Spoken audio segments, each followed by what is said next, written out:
itu merupakan satu i'tikad yang wajib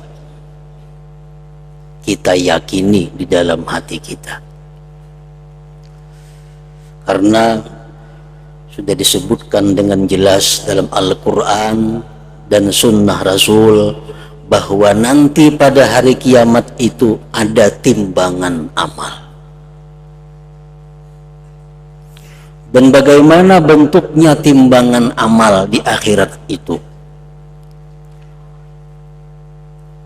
Seperti timbangan yang kita lihat, ada daun dua kiri kanannya, ada tiang di tengahnya, dan ada jarum petunjuknya.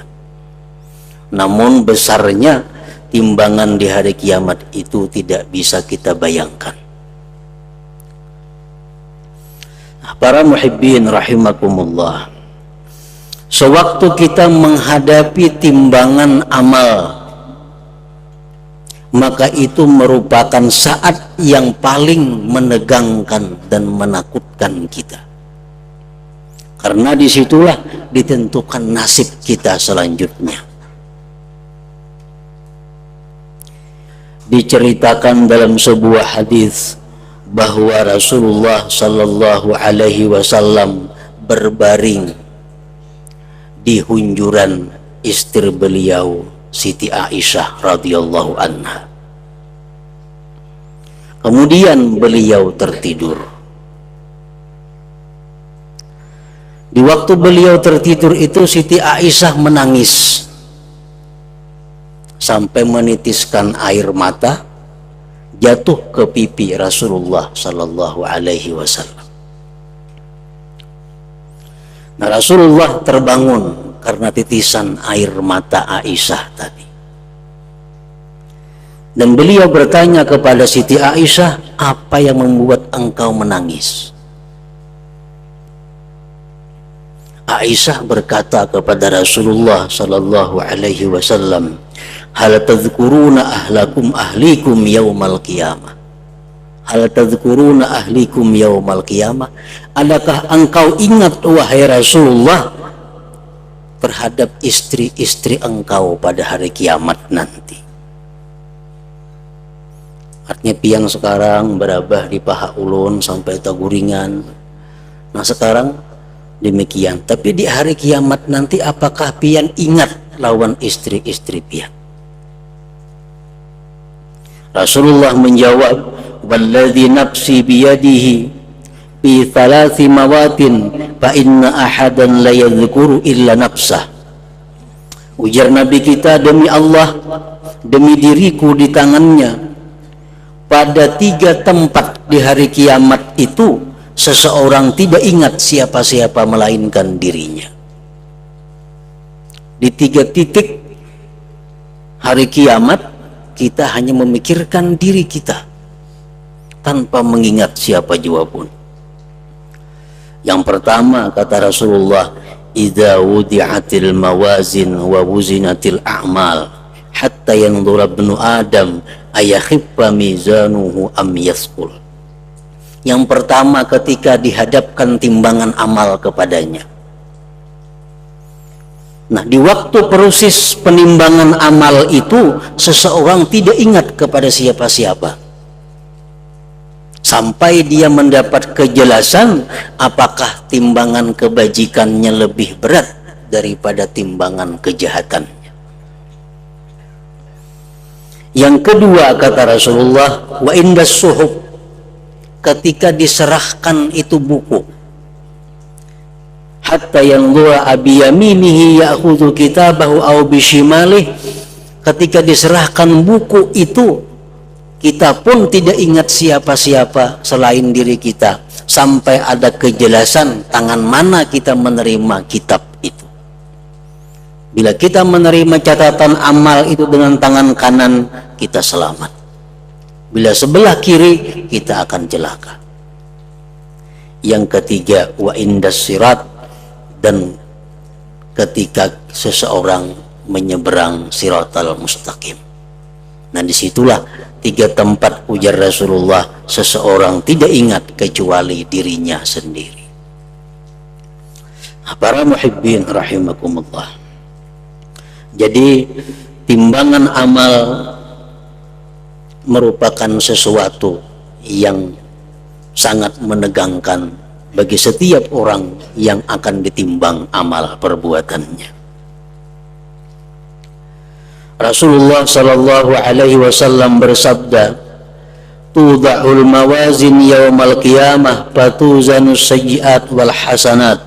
Faman rajahat hasanatuhu ala sayyi'atihi mithqala su'abah dakhalal jannah. Wa man rajahat sayyi'atuhu ala hasanatihi mithqala su'abah dakhalan nar." Diletakkan timbangan pada hari kiamat, maka ditimbanglah dosa-dosa dan kebajikan. Barang siapa yang menang kebajikannya atas kejahatannya seberat gandum. Timbangan kebajikan ini berat sedikit benar beratnya kayak sebiji gandum. Dakhalal jannah, dia masuk surga. Selamat artinya. Dan barang siapa yang menang kejahatannya atas kebaikannya seberat gandum juga, dakhalan nar, dia masuk neraka. Nah, para muhibbin rahimakumullah, jadi sangat sedikit yang menentukan keberuntungan kita. Bila amal kebaikan kita lebih berat dari kejahatan, walaupun sedikit beratnya, maka kita akan selamat. Nah, oleh karena itu, para muhibbin rahimakumullah, hendaknya kita melakukan amal perbuatan yang mana nantinya akan memberatkan timbangan amal kebajikan kita. Karena setiap amal perbuatan kebaikan itu bermacam-macam beratnya. Setiap amal kebaikan akan menambah berat timbangan kebaikan. Tapi ada amal kebaikan yang sangat berat, yang sangat mempengaruhi dengan amal kebaikan kita. Nah, kita hendaknya memperbuat sesuatu amal kebaikan yang nilainya tinggi, yang bobotnya berat, sehingga memenangkan amal kebaikan kita nanti daripada amal kejahatan itu. Nah, para muhibbin rahimakumullah, apa-apa amal ibadah yang nilainya besar, yang bobotnya sangat berat, sehingga kalau diletakkan dalam daun timbangan kebaikan, dia akan jadi menang. Di dalam kitab Tadhkirah Al-Qurtubi disebutkan, yang pertama adalah la ilaha illallah, akhir kalam. Kalimat la ilaha illallah yang kita baca, tapi di akhir umur kita. Itu yang paling berat.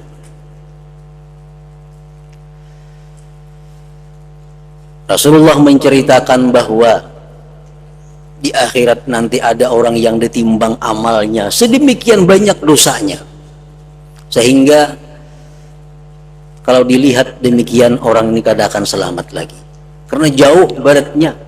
Amal kejahatan ini lantak sampai ke bawah, nang kebaikan ini gantung di atas.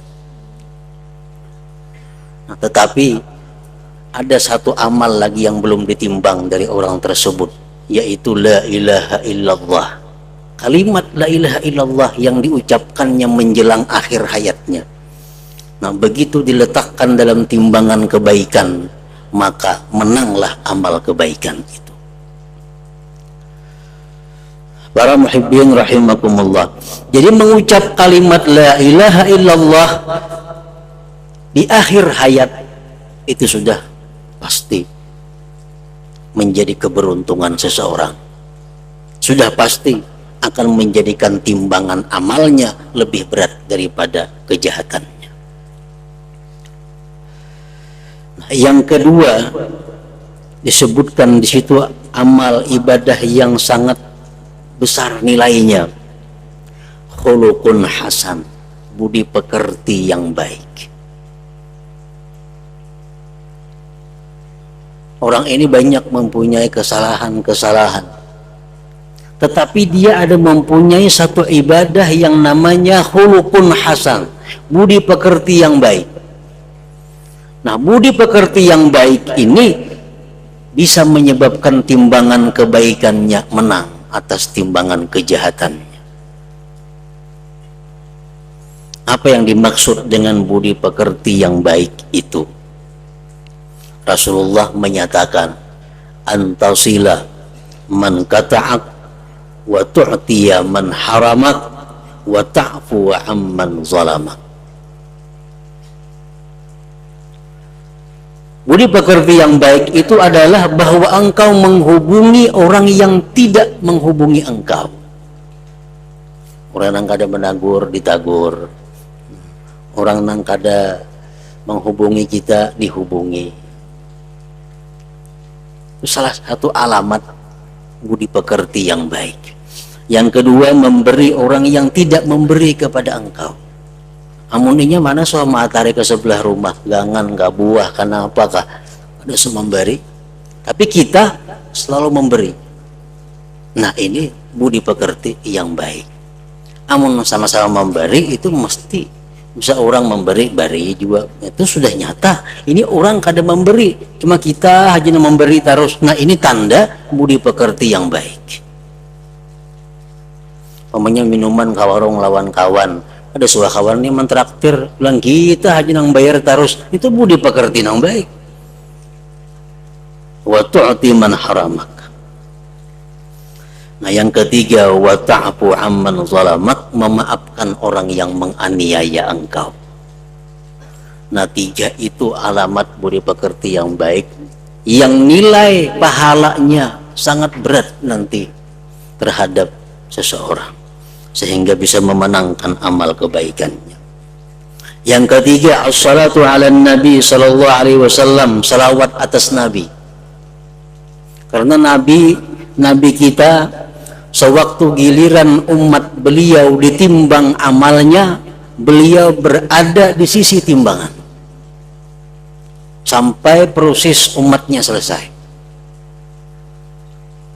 Rasulullah tidak akan meninggalkan timbangan itu sebelum umatnya habis ditimbang. Nah, jadi orang-orang yang banyak bersalawat kepada beliau, beliau akan memberi syafaat di sana.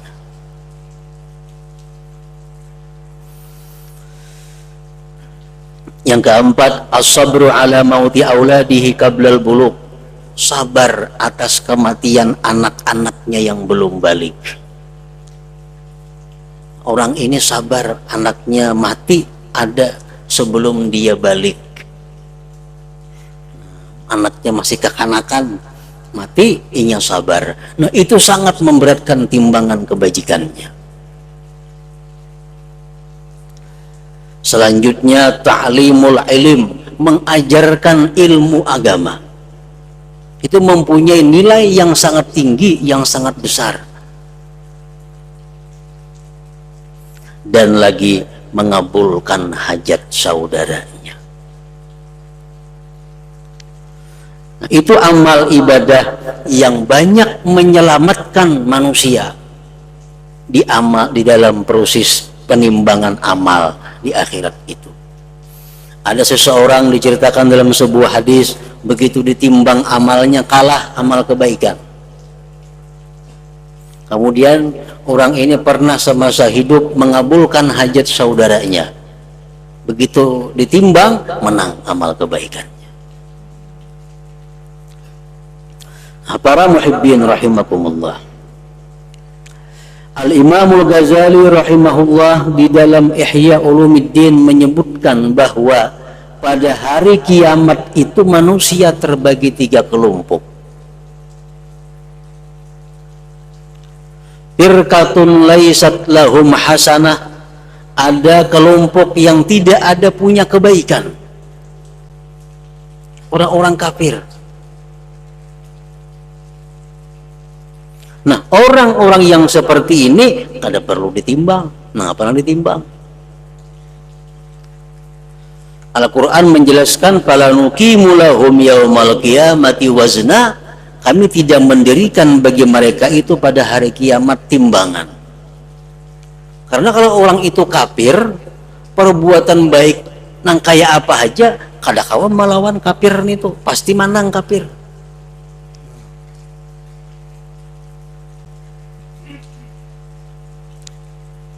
Nah, yang kedua, pada hari kiamat itu ada kelompok la sayyi'ata lahum, orang-orang yang tidak ada dosa baginya. Nah, ini pun kan ada timbangan juga. Dia langsung masuk surga bighairi hisab, tanpa diperhitungkan oleh Allah Subhanahu wa taala. Nah, termasuk dalam kelompok kedua ini artinya yang dia tidak menemui hisab, dia tidak menemui timbangan, termasuk adalah alhamdun lillah ala kulli hal, ay fisarra wa dharra, orang-orang yang selalu memuji Allah, yang selalu bersyukur dalam keadaan apapun, baik dalam keadaan lapang atau keadaan sempit, selalu bersyukur kepada Allah. Dapat nikmat, alhamdulillah. Dapat bala, alhamdulillah. Nah, orang ini tidak akan ditimbang.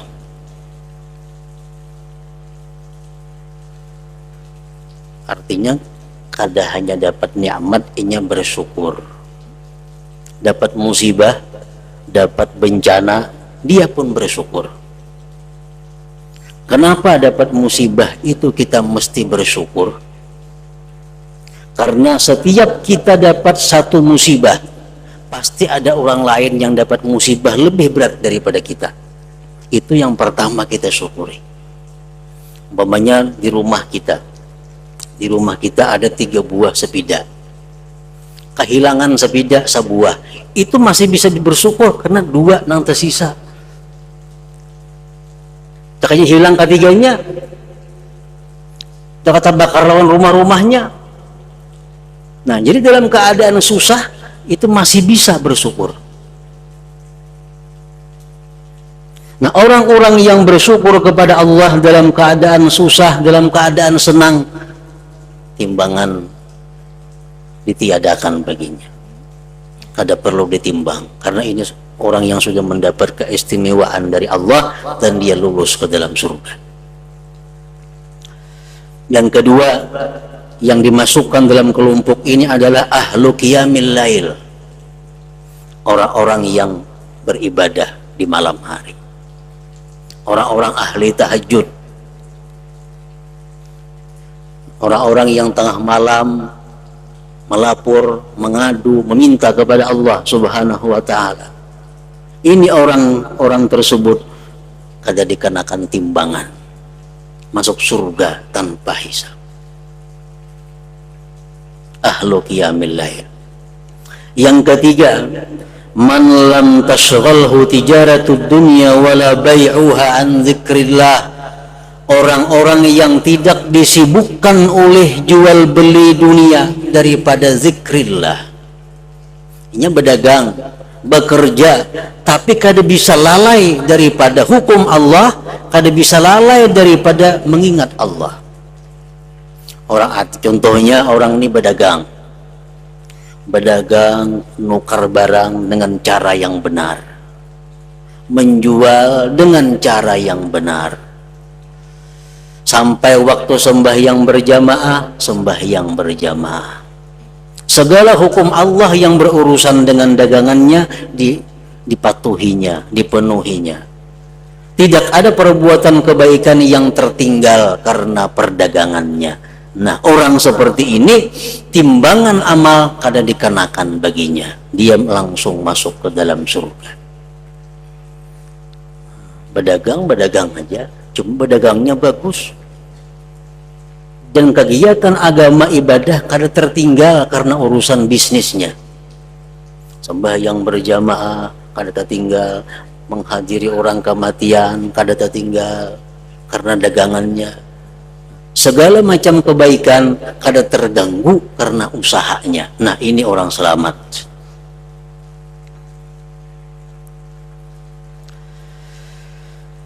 Dan selanjutnya lagi al-afuna anin nas, orang-orang yang memaafkan daripadanya. Orang menggibahinya dimaafkannya, orang menzalim inya dimaafkannya, orang menyakiti hatinya, dimaafkannya.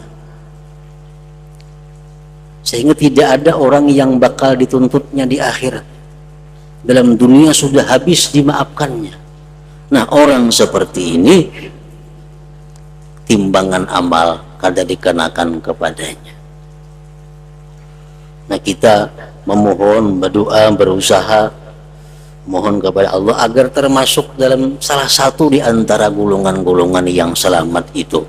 Nah, mana yang kita hendak memuji kepada Allah dalam keadaan susah, dalam keadaan lapang, amun itu kada kawa ambil yang kedua qiyamul lail, jangan ketinggalan. Atau kita berusaha tapi usaha kadang mengganggu kita dengan urusan ibadah lainnya, atau jadi orang yang pemaaf daripada manusia. Nah, dengan demikian segala perbuatan kita tidak akan diperhitungkan lagi oleh Allah Subhanahu wa taala. Timbangan tidak akan digunakan kepada kita. Kita bisa masuk